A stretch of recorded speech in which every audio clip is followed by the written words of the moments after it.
মজার জিনিস দেখাই শুরুতেই দেখেন কারা মিছিল কইরা হিন্দু সেজা জয় বাংলা স্লোগান দেয়।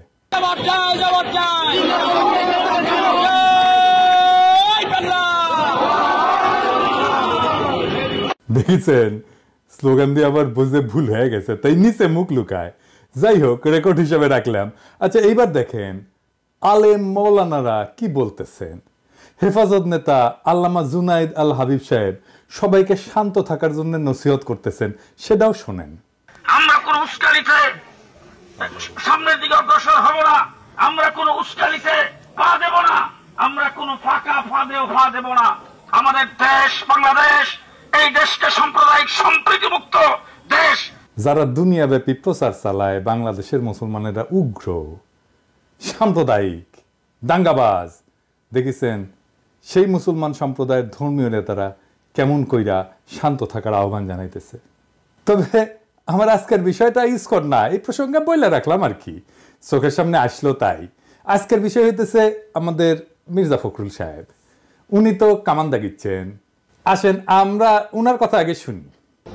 আমি কয়েকটা দিনে আমরা খুব উদ্বিগ্ন, ভয়াবহভাবে। আপনি চিন্তা করতে পারেন ধর্মকে কেন্দ্র করে কি উন্মাদনা শুরু হয়েছে বাংলাদেশে। আপনি চিন্তা করতে পারেন যে মুক্ত স্বাধীন মিডিয়ার জন্য, প্রেসের জন্য, সবাই ভাবার জন্য আমরা এতদিন লড়াই করলাম, তারা অফিস পুড়িয়ে দিচ্ছে। এই বাংলাদেশ আমি দেখতে চাই, আমিও দেখতে চাই না। উনি বলছেন যে বিএনপি দেশের পরিস্থিতি নিয়ে খুবই চিন্তিত। আচ্ছা, ভয়াবহভাবে উদ্বিগ্ন কেন? উনি বলছেন আপনারা চিন্তা করতে পারেন ধর্মকে কেন্দ্র কইরা কি উন্মাদনা শুরু হয়েছে বাংলাদেশে। আপনি চিন্তা করতে পারেন মুক্ত স্বাধীন মিডিয়ার জন্য, প্রেসের জন্য আমরা এতদিন লড়াই করলাম, তার অফিস পুরাই দিচ্ছে। তাই নাকি মির্জা ভাই? কুটি পুরানো হয়েছে। এই বাংলাদেশ তো দেখতে চাইনি, আমি অন্তত দেখতে চাই না। তাই নাকি মির্জা ভাই? পত্রিকা অফিস কই পুরানো হয়েছে? এই যে ধর্ম নিয়ে উন্মাদনা শুরু হয়েছে, কে করছে? কন না কেন? ইসকনের কথা বলেন না কেন? ইসকন যে একজন রে কুপায় মারছে তার কথা বলেন না কেন? ভাসুরের নাম মুখে নিতে লজ্জা লাগে। ওই যে চট্টগ্রামের আইনজীবী রে কুপায় মারলো, কোনো বিবৃতি দিচ্ছেন? দেন নাই। প্রথম আলো ডেইলি স্টার নিয়ে একেবারে দিওয়ানা হয়ে গেছেন। আপনি প্রধান রাজনৈতিক দলের নেতা, আপনি গেছেন চট্টগ্রামে, আমাদের নিহত ভাইয়ের জানাজায় গেছেন? যান নাই। তো পত্রিকা অফিস পুরানোর কথা দেখে আমি ভাবলাম যে আমি নিজে ভুল দেখছি কিনা, তাই একটা পোস্ট দিলাম ফেসবুকে। এই যে এটা প্রায় 12,000 লাইক পড়েছে। কেউ কইল না পত্রিকা অফিসে গত এক সপ্তাহ পুরানো হয়েছে। আপনাকে মির্জা ভাই আবেগ কাজ করেছে, প্রথম আলো যখন আসছে বিবেক কাজ করে নাই। আমাদের দানব হিসাবে উপস্থাপন করবেন। আপনার বন্ধু মতি আলু কয়া দিছে নাকি? নাকি আপনার দলের কেউ কইছে? নাকি আপনি নিজে দেখছেন? দেশের সবচেয়ে বড় দলের শীর্ষ নেতা আপনি, মুরব্বী মানুষ, আপনার মুখে কথাই রেফারেন্স। আপনি সতর্ক হইয়া কথা না বললে তো মুশকিল মির্জা ভাই। উনি এখানে থামেন নাই, আরো বলছেন দুর্ভাগ্য আমাদের কিছু সংখ্যক মানুষ, তারা নিজেদের অত্যন্ত জনপ্রিয়, সবচেয়ে দেশপ্রেমিক বলে মনে করেন। খোটাটা মনে রেখেন কি দিয়ে খোটা মারতেছে। আর গোটা জাতিকে আজকে তারা বিভাজনের দিকে উস্কে দিয়ে একটা অন্ধকারের দিকে ঠেলে দিচ্ছেন। সেজন্য ওনার আলো দরকার, প্রথম আলো, বুঝাও। আপনারা ঠান্ডা মাথায় চিন্তা করবেন যে যারা দেশকে বিভাজনের দিকে ঠেলছে, অনৈক্যের দিকে ঠেলছে, তারা আমাদের আসল শত্রু না মিত্র? আসলেই তো আমাদের দেখতে হবে বিভাজনের দিকে কে ঠেলিচ্ছে, এটা আমরা দেখবো। আইসেন। হ্যাঁ মির্জা ভাই, খারান একটু হাইসেনি। আপনি বিভাজনের কথা কইছেন। আমি ইউজুয়ালি এসব জায়গায় এসে একটা ডার্টি জোকস টোকস বলি, আপনার ক্ষেত্রে সেটা বলবো না, এইটা ঝামেলা হয়ে গেল। যাই হোক, বিভাজন কে করিছে?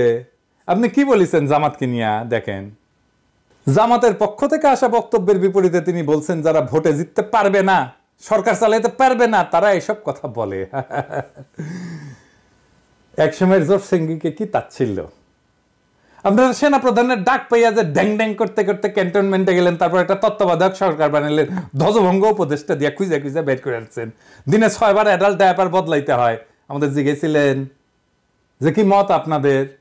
হ্যাঁ, ঐক্যের কথা কইছেন এখন। বাপরে, দেশের মালিক সেজে গেছেন না? ছাত্র শিবির ছাত্রদল মারপিট শুরু হইলো। আপনার ছাত্র দলের চট্টগ্রামে পোলারা আমারে কমপ্লেন দিল আমার ইনবক্সে এসে যে আপনার প্রিয় ছাত্র শিবির কইরে একবার কয় আপনার প্রিয় ছাত্র শিবির, কবে প্রশংসা করছিলাম ওই একটা সারিন্দা বাজায় আর কি, ওই কয় আপনার প্রিয় ছাত্র শিবির আমগরে মারতেছে, কিছু একটা করেন। তা আমি কইলাম দুই সংগঠনকে নিয়ে বসবো, এভাবে মারপিট করলে কেমন করে হবে ফ্যাসি বিরোধী দলগুলা। ছাত্র শিবির ছাত্র দল দুই দলে কিন্তু রাজি হইল, টাইম ঠিক হইল, ছাত্র দলের প্রেসিডেন্ট সেক্রেটারি ছাত্র শিবিরের প্রেসিডেন্ট সেক্রেটারি কেন্দ্রীয় একসাথে কথা বললে টাইম ঠিক হইল। আমার টাইম সকাল 5টা, আমি চোখ মুছতে মুছতে উঠিয়া জুম মিটিং এ বসলাম, ছাত্র শিবিরের প্রেসিডেন্ট সেক্রেটারি আসলো, ছাত্র দল আসলো না। ফোন দিলাম, কয় আমরা তো ট্যুর করতেছি। আমি বললাম আচ্ছা ঠিক আছে, ট্যুর শেষ কইরা তারপরে কইয়েন আমরা বসবুনি আবার। পরে আর করলো না। শুনলাম বিএনপির শীর্ষ নেতারা চায় না, তো মারপিট যে হচ্ছে সেটা বন্ধ করার জন্য ডায়ালগ করতে রাজি না বিএনপি। জাহাঙ্গীরনগরে ছাত্র শিবির থাকলে সেখানে ছাত্র দল যায় না। আর কে কমপ্লেন করেছে যে ছাত্র শিবির কেন এটি? বামেরা না করলে ছাত্র দল করেছে। গত কয়েকদিন আগে জাতীয় ছাত্র সংহতি সপ্তাহ উপলক্ষে শিবিরের মত বিনিময় সহ 34টা ছাত্র সংগঠন আসলে ছাত্র দল আসেনি। কিন্তু কেন? মিটিং এ বসে ডায়ালগ করবে না, আন্দোলনের সহযোদ্ধাদের সাথে আবার ঐক্য আর বিভাজনের গল্প বলতেছেন। মিরেশ্বরায় জামাতের মিটিং এ হামলা করছেন কেন করছে? আপনাদের কাছ থেকে অনুমতি নেয় নাই, আপনাদের কাছে অনুমতি নেওয়া লাগবে। হ্যাঁ, আপনারা ঠোলা হয়ে গেছেন না সরকার হয়েছেন, অনুমতি নিয়ে মিটিং করতে হবে। তালুকদারি পাইছেন বাংলাদেশকে, বিভিন্ন জায়গায় তো দখল শুরু করে দিচ্ছেন, ওইটা নাই কই। তো বিভাজন কে করছে মির্জা ভাই? চুপকে সরাবে বললো ছাত্ররা, আমরা সাপোর্ট দিলাম। আপনারা বাগড়া দিলেন, বললেন না বদলানো যাবে না, আমরা বললাম নতুন সংবিধান লাগবে। আপনারা বাগড়া দিলেন, বললেন না পুরানাই সহি, এই সরকারের ম্যান্ডেট নাই, বদলাইতে পারবে না। আমরা বললাম আওয়ামী লীগকে নিষিদ্ধ করতে হবে। আপনারা বললেন না না না না না না, আমরা নিষিদ্ধ করার কে, নিষিদ্ধ করবে জনগণ। তো আমরা কি জনগণ না? আমরা হরিদাস পাল? আমরা বললাম আওয়ামী লীগকে নির্বাচন আসতে দেওয়া যাবে না। আপনারা প্রফেসর ইউনূসকে যে কয়ে আসলেন না না না আওয়ামী লীগকে নির্বাচনে আনতে হবে, আসবে, নির্বাচন করবে। সারা দেশে একটা জাতীয় ঐক্যমত তৈরি হয়েছে ইসকন নিষিদ্ধের বিষয়ে। আপনি যা বলে আসলেন প্রফেসর ইউনূসকে, আপনারা চান না ইসকন নিষিদ্ধ হোক। আপনি বলতেছেন বিভাজন, অনৈক্য। আপনি শুরু করেন আগে অনৈক্য। আপনি ইন্ডিয়ারে খুশি করার জন্য আপনি আওয়ামী লীগের নির্বাচনে আনতে চান, ইসকনকে নিষিদ্ধ করতে চান না, ইন্ডিয়াকে খুশি করার জন্য। আপনি কি ভাবছেন ইন্ডিয়া আপনারে প্রচুর প্রেম দিবে? হ্যাঁ, জিয়া রহমানকে কে মারছে? ইন্ডিয়া। বিডিআর আর্মি অফিসারদের কে মারছে? ইন্ডিয়া। আপনাদের এত বছর ক্ষমতার বাইরে রাখছে কে? ইন্ডিয়া। আপনি কি জাতির সাথে মস্করা করতেছেন মির্জা ভাই? আমরা যেটাই বলি সেটাই না, বিভাজন তো আপনি করতেছেন। তার মানে হইতেছে ঐক্য মানে আপনার মত মাইনা নেওয়া, আপনার অনুগামী হওয়া, আপনার দাসত্ব করা, এটা আপনার কাছে ঐক্য। হাসিনা আমাদের বলতো উন্নয়ন বিরোধী, আর আপনারা ক্ষমতায় যাইতে না যাইতে নতুন টার্ম আবিষ্কার করেছেন ঐক্য বিরোধী। বাহ, খুব মসৎকার। ঐক্য মানে কি জি হুজুর করা আপনার সব কথায়? আমরা কি আপনার দলের কর্মী যে থাপ্পড় দিবেন সবার সামনে আর আমরা বলবো আহা আহা কর্তা আমাকে থাপ্পড় মারিছে, দেখিস আমাকে কত আদর করে, বাপের মতো শাসন করে? এটা কমো? আপনি কি আসলেই প্রকাশ্যে কাউরে থাপ্পড় মারতে পারেন? না, পারেন না। কোন এথিক্যাল মডার্ন স্ট্যান্ডার্ডে আপনি পারেন না। আপনারা গান্ধী বইলা ট্রল করতো পাবলিকে, জানেন কিনা জানি না। আপনি থাপ্পড় মাইরা সে ট্রল করা বন্ধ করে দিলেন। আপনি দেশের ঐক্যের কথা বাদই দেন, আপনি দলের ভিতরে ঐক্য রাখতে পারছেন? আসেন দেখি। হাসিনা পলানোর পরে আপনার দলের অন্তর্কোন্দলে 19 জন নিহত হয়েছে, আহত হয়েছে 556 জন। আমি গুনছি। এডিটর সাহেব দেখান, একটার পর একটা নিউজ দেখান, এডিটর সাহেব কতজন নিহত হয়েছে, যোগ কইরা দেখান। মির্জা ভাই, আপনার নিজ দলের লোক তার সহযোদ্ধারে মারছে, প্রত্যেক 5 দিনে একজন মারা গেছে, প্রত্যেক দিন গড়ে 5 জনের বেশি আহত হয়েছে। আপনার নিজ দলের ঐক্য নয়, আপনি দেশের ঐক্য কেমনে কায়েম করবেন? আমাদের অনেকের জন্য দোষ দিতেছেন। আপনার ঐক্য নিয়ে কথা বলার কোনো বিন্দু মাত্র নৈতিক অধিকার আছে? আপনি আওয়ামী লীগকে নির্বাচন করাবেন, চুপ্পুকে রাখবেন, হাসিনার সংবিধান রাখবেন, ইসকনকে রাখবেন, ডেইলি স্টার, প্রথম আলোর মতো ভারতের 1 নাম্বার অ্যাসেট বাঁচাইবেন, তার পক্ষ হয়ে আমাদের উপরে ঝাঁপায় পড়বেন, তারপর আবার বলবেন ঐক্য চাই না। তার মানে আমাদের কোনো রাজনীতি থাকবে না, আমাদের আপনার রাজনীতি করতে হবে। শেখ মুজিব যেমন পাহাড়ে যায় বলছিল তোরা সবাই বাঙালি হয়ে যায়, আমাদের কি সবাই বিএনপি বানাবেন আপনি? আমরা তো বিএনপি করবো না। রাজশাহীর যখন পলিটিক্স করতাম, ছাত্র রাজনীতি করতাম, তখন ছাত্র দলের এক নেতা হয়েছিল যে আমরা বিএনপি করি, গল্লিক খাই, গল্লিক হ্যাঁ, তা আমরা তো গল্লিক খাবো না। আর গল্লিক না খাইলে আপনি কইবেন ঐক্য নষ্ট করতেছি। হাসিনার চাইতে কোন ক্ষেত্রে ভালো আপনি? আমাদের দেশপ্রেম নিয়ে খোটা দেন মির্জা ভাই। হ্যাঁ, পিনাকি ভট্টাচার্যের কোনো দেশ নাই, সে রাষ্ট্রহীন রিফিউজি। সারা দুনিয়া আমার দেশ, আমার আলগা কোনো দেশপ্রেম নাই। আমার মাতৃভূমি, মানুষের প্রতি কর্তব্য আছে, সেই কর্তব্য পালন করি। আপনারা মন্ত্রী হবেন, সরকার বানাবেন, আমরা যেই জায়গায় ছিলাম সেখানেই থাকবো। আর আমরা যদি আপনাদের মতো ক্ষমতার কাঙ্গাল হইতাম, তাইলে আপনাদের লাঠিঝাঁটা খায়া হইলেও আপনাদের সাথে এখনো ঘষ্টাঘষ্টি করতাম। আপনারা ক্ষমতার অলিন্দে উঠতে যাইতেছেন, এমন মাহেন্দ্রক্ষণে আপনাদের সাথে সম্পর্ক নষ্ট করতাম না। এই বান্দা মানুষের পক্ষে থাকবে, এই বান্দা ক্ষমতার স্তূপে না। আপনারা আপনাদের ঐতিহ্য ধরে রাখছেন। 1975-এর 15 আগস্টের নায়কদের ওন করেন নাই, তাদেরকে ফাঁসিতে যাইতে দিচ্ছেন, ছায়া ছায়া দেখছেন। দীর্ঘদিনের জোট সঙ্গী ইসলামী দল জামাতের হাত ছেড়ে দিচ্ছেন। 2013-র 5ই মে আপনাদের কথা ছিল না আপনারা মাঠে নামবেন, আলেমরা আপনাদের ভরসায় আইসা বেঘরে মারা গেল, কোনোদিন সরি বলছেন? আমাদের পিঠে ছুরি মারবেন, এটা নতুন কি? হ্যাঁ, আমরা কেউই নিজেদের জনপ্রিয় বলে মনে করি না। আমরা জনতার কণ্ঠস্বর। যে কণ্ঠস্বর আপনারা শুনতে চান না, সেই কণ্ঠস্বর জনতার নেতা বানায়। জনপ্রিয়তা জনতার কাছ থেকে আসে।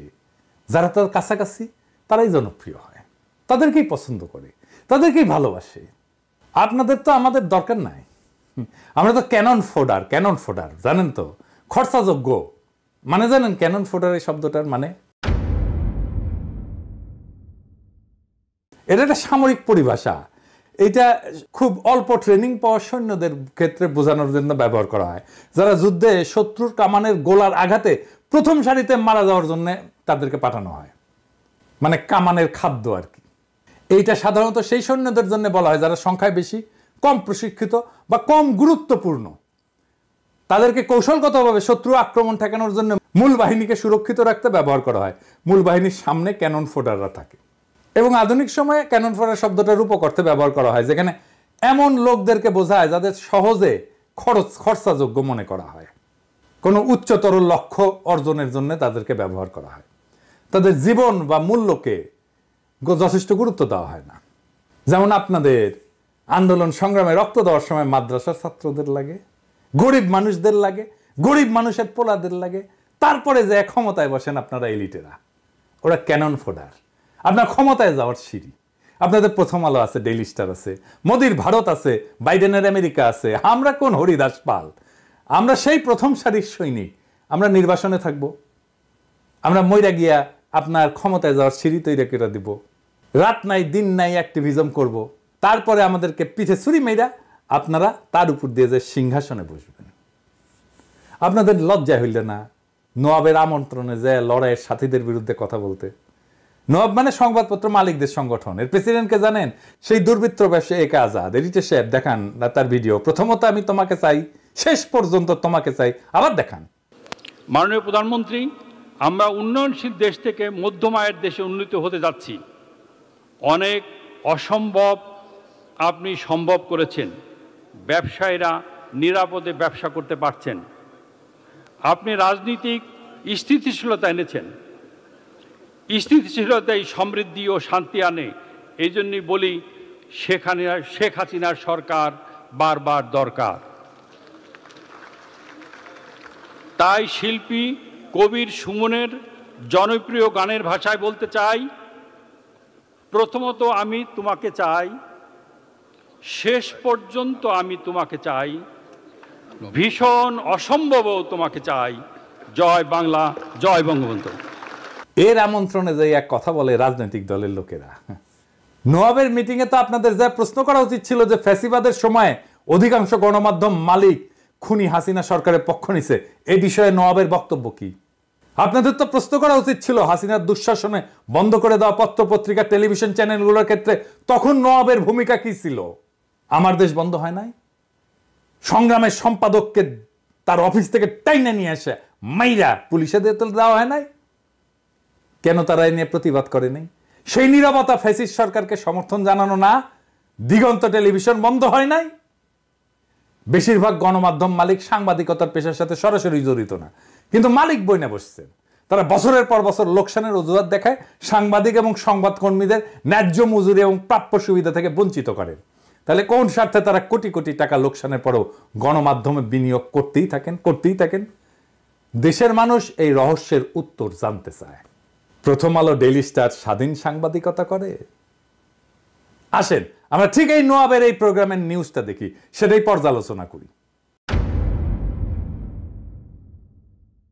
এইখানে প্রথম আলো নিউজ করছে, এখানে যারা আমাদের গালাইছে তাদের কোট করছে। দেখেন এডিটর সাহেব, দেখেন কে কে গালাইছে, নামগুলো দেখান। মনে হচ্ছে সবাই আমাদের গালাইছে যারা গেছিল, তাই না? আচ্ছা দেখেন, এবি পার্টির মজিবুর রহমান মঞ্জু কি বলছিল এই প্রোগ্রামে, পুরোটাই শুনেন। আমি খোলামেলা ভাবে বলছি, প্রথম আলোর বিরুদ্ধে অভিযোগ কি, ডেইলি স্টারের বিরুদ্ধে অভিযোগ কি? যারা অভিযোগ দিয়েছেন দুই পক্ষকে নিয়ে কি বসা যায় না? কেউ কি বসার উদ্যোগ নিয়েছেন? বসেন, কথা বলেন। যদি সত্যিকার অর্থে আমাদের কোনো ব্যাড রিপোর্টিং এর কারণে কেউ যদি ক্ষতিগ্রস্ত হয়, আমরা কেন তাকে সরি বলবো না? কেন সেটা সমাধান করব না? আমরা যে জিনিসটা টেবিলে সমাধান করা যায় সেই জিনিসটাকে আমরা মতাদর্শিক দ্বন্দ্ব, ব্যবসায়িক দ্বন্দ্বে রূপান্তরিত করি। মুজিবুর রহমান মঞ্জুর এই কথা আছে এখানে, লিখছে এই কথা, লিখে নাই। এটাই হইতেছে ন্যারেটিভ তৈরি। মুজিবুর রহমান মঞ্জুর কথা সাপ্রেস করছে, ঢাইকা দিছে, তার কণ্ঠস্বরকে ঢাইকা দিছে। নাগরিক কমিটির নাসির গেছিল, সকল ইসলামী দল গেছিল, তারা ভালো বক্তব্য দিছে, আমরা শুনছি কে কি বলছে, তাদের ধন্যবাদ জানাই। কিন্তু প্রথম আলোর মতির দ্বন্দ্ব যারা মালিশ করছে তাদের আমরা ক্ষমা করব না। মির্জা ভাই ওবায়দুল কাসের বলছিল না যে পালাবো না, দরকার হইলে মির্জা ফখরুল সাহেবের বাসায় যে উঠবো, ঠাকুর গায়ে একটা বাসা আছে না? এডিটর সাহেব শোনান এটা। পালাবো না, কোথায় পালাবো? পালাবো না, প্রয়োজনে ফখরুল সাহেবের বাসায় গিয়ে উঠবো। কি জায়গা দেবেন? না হলে ঠাকুর গায়ের বাড়ি আছে না, ওই বাড়িতে গিয়ে উঠবো। আমার ধারণা ওই কাউয়া কাদের কাউয়া সাউন্ড দেন, মনে হয়েছে কাউয়ার সাউন্ড দেন। হ্যাঁ, আরো জোরে দেন। হয়েছে। আমার ধারণা ওই কাউয়া মইরা ভূত হইয়া মির্জা ফখরুলের কাদের চাপিছে, ওর বাসাত না, ওর কাদের চাপিছে। মির্জা ফখরুল আর এক কাউয়া হচ্ছে। ফাইনালি বিএনপি বলি, আপনারা তো ক্ষমতা নেবেন, তাই না? ক্ষমতা যাবেন সে আশাত আছেন। আমরা বিজনেসে একটা অ্যানালাইসিস করি, ভুকা বলে, ভুকা, BUCA মানে জানেন না? আচ্ছা, ভুকা হইতেছে এটা মডেল আর কি। সেটা হইতেছে যে কোনো প্রতিষ্ঠান বা যে কোনো কার্যক্রম পরিচালনার ক্ষেত্রটা অস্থিতিশীল এবং সবসময় জটিল পরিবেশের মধ্যে থাকে। ভুকা শব্দটা একটা বিশেষ বৈশিষ্ট্যের প্রতিনিধিত্ব করে আর কি।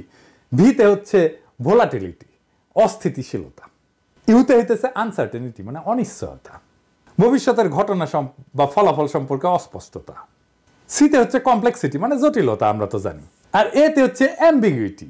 এটার অ্যাম্বিগুইটির বাংলাটা হইতেছে এটা এমন একটা পরিস্থিতি যেখানে যে তথ্য আমরা পাইছি এটা অসম্পূর্ণ এবং বিভ্রান্তিকর, ফলে সঠিক সিদ্ধান্ত নেওয়া কঠিন হয়। তো যে কোনো বিজনেসে ভুকা অ্যানালাইসিসটা করতে হয়, তাছাড়া পরিবর্তনশীল পরিবেশে টিকে থাকা যায় না, দ্রুত এবং কার্যকর সিদ্ধান্ত গ্রহণ করা যায় না। এটা ছাড়া নেতৃত্বের যে দক্ষতা এটা উন্নত করা যায় না। এই ভুকা অ্যানালাইসিসটা ঝুঁকি পরিচালনা এবং সুযোগ সৃষ্টিতে সাহায্য করে। রাজনৈতিক পরিস্থিতি অস্থিতিশীল, আনসার্টেন, কমপ্লেক্স আর অ্যাম্বিগুয়াস। দুনিয়ার কখন কোথায় কি ঘটে যাবে আর আপনার ক্ষমতায় যাওয়ার স্বপ্ন দূরে সরে যাবে। হ্যাঁ, কখন কোন উপদেষ্টার মনে হবে যে এইবার ইসকনের নেতারে গ্রেপ্তার করি, তারপরে এটা মারপিট হবে, তারপরে খুনাখুনি হবে, কেস অন্যরকম হয়ে যাবে। আমি অনেক আগে থেকে বলতেছি প্রফেসর ইউনূসের সরকার ফেল করার রাস্তায় হাঁটতেছে, বলি না? আপনাদের স্বপ্ন কিন্তু স্বপ্নদোষ হয়ে যাইতে পারে, খুব খেয়াল। তবে আপনারা প্রথম আলো নিয়ে যা করছেন, প্রথম আলোর পাশে দাঁড়াইছেন এবং আমাদের পিঠে ছুরি মারছেন, সেই জন্য আপনাদের সাথে কোনো রাজনৈতিক সম্পর্ক আর সম্ভব না। আমি প্রথম আলো, ডেইলি স্টারের সাথে যারা লতকালতকি করে তাদেরকে এলাই বা সহযোদ্ধা মনে করি না, তাই গুড লাক। আমার দর্শকদের বলি, ভয় পাবেন না, দেশের সামনে সংকট আছে, কিন্তু আমরা একসাথে পাহাড়ের মতো অটল দাঁড়ায় থাকবো মাতৃভূমির রক্ষায়। ফ্যাসিবাদ কোনো রাজনৈতিক দল তাড়ায় নাই, ছাত্র জনতা তাড়াইছে। রাজনৈতিক দল ঈদের পরের আন্দোলন দিয়া আমাদের একের পর এক বছর কাইরা নিছে। এই ছাত্র জনতা দেশকে রক্ষা করবে। রাজনৈতিক দলের কাছে দেশের নিজের ভাগ্যকে আমরা বন্ধক দেব না। নির্ভয়ে থাকেন। জিন্দা থাকতে দেশের কোনো ক্ষতি হইতে দেব না। জিন্দা থাকতে বাংলাদেশে আওয়ামী লীগকে পুনর্বাসিত হইতে দেব না। জিন্দা থাকতে বাংলাদেশে আবারও ভারতীয় আধিপত্য চালাইতে দেব না। জিন্দা থাকতে বিপ্লবকে ব্যর্থ হইতে দেব না। জিন্দা না থাকলে কোটি কোটি পিনাকি, কোটি কোটি ইলিয়াসেরা জন্ম নেবে, কোটি কোটি আপনাদের মতো বীরেরা জন্ম নেবে। এই দেশে শুধু ভীরুরাই জন্মায় না, বীরেরাও জন্মায়। ভয় পাইবেন না। আখেরে আমরা বিজয়ী হব। ইনকিলাব জিন্দাবাদ।